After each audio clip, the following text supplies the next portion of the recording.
Hey everybody, I hope you're doing well. So this video is going to go with page 157 in your geometry textbook. Okay, so if you take a look at questions like 4 through 16 where they say tell which postulate or theorem you use, here's all of the different theorems that we talked about so far. Linear pair and same side interior angles, those add up to 180. And then the equal angles are vertical, alternate interior, alternate exterior, which I'll talk about in a minute, and corresponding. So let me show you how to do a few questions in each section. Okay, number 4. The measure of angle 4 is 65 degrees, so it's this one here. What is the measure of angle 1? Okay, well, these angles are across from each other, so if you remember, those are called vertical angles, and vertical are equal, so that means angle 1 is 65 degrees. And when it asks you to tell which theorem, again, you would just say, just take it from the list there, vertical. Okay, let's do another one here. So number 5 says, if the measure of angle 7 is 110 degrees, find the measure of angle 2. Okay, this is a type of angle that we actually didn't talk about this year because it's not in the Common Core Standards, but it is in this textbook. So those angles, you can see, are outside of the parallel lines and on opposite sides of the transversal. The transversal is this toothbrush right here. So one's on the left, one's on the right. That's called alternate exterior. And those angles are equal to each other. That means angle 7 is also 110 degrees. And you can write, I'm just abbreviating because I don't have much room here, but it's alternate exterior angles. Okay, so let's try some of the next sections so you can see. The next section, you're just listing which type of angles it is.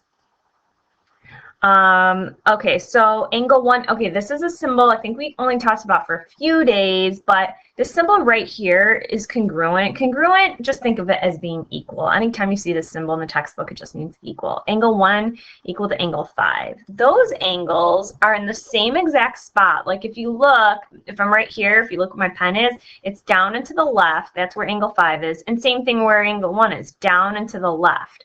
So those are in the same spot. Those are corresponding angles, and those angles are also equal to each other. Again, I'm just abbreviating because I don't have room, but you guys should be writing out the full words. Okay. Okay. Next, number 10, angle 4 congruent or equal to angle 5. These angles are inside of the parallel lines. One's on the left of the transversal. Here's your transversal right here. Okay, one's to the left of the transversal, one's on the right of the transversal. They're on opposite sides. That's going to be alternate interior. And those angles are also equal to each other.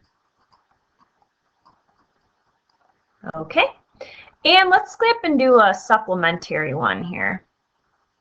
If you take a look at number 12, it says angles 2 and 5 are supplementary.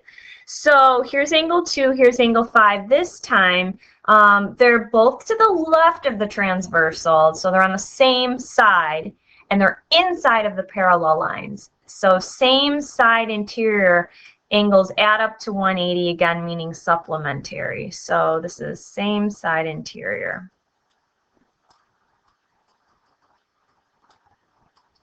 Ugh, that was messy. It's hard to write with this. When I make longer videos and have a lot of writing, my wrist really hurts afterwards.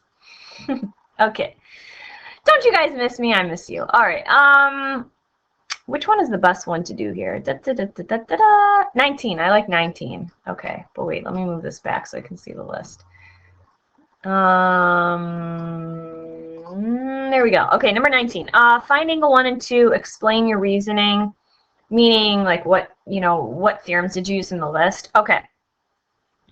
So first, if you can identify different, actually 1 and 2, there's a relationship. There's a different ways to do this one, but let's say angle 2, okay? If you look at angle 2 and where the 122 degrees is,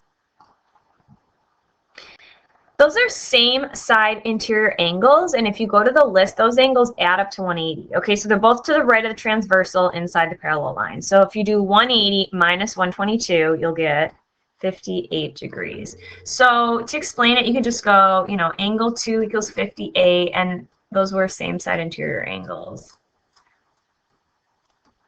Same side interior interior. Okay, now there's different ways actually to get angle 1, but I'm going to do it in a way that we haven't talked about this yet today. So see how angles 1 and 2 are right next to each other? If you remember, two angles next to each other in a straight line, if you go up to the list, that's a linear pair. And linear pair, those angles add up to 180. So if you do 180 minus 58, you'll have 122. Now, there was another way to do it. I just didn't do it that way. But you could have done alternate interior. Those are the 122 with angle 1. Those are alternate interior. You could have done that right away. But I used a linear pair, so I'll do that one. So that's how you do this section. Just, use the list and see what type of angles it is, and then follow the rule. Bye.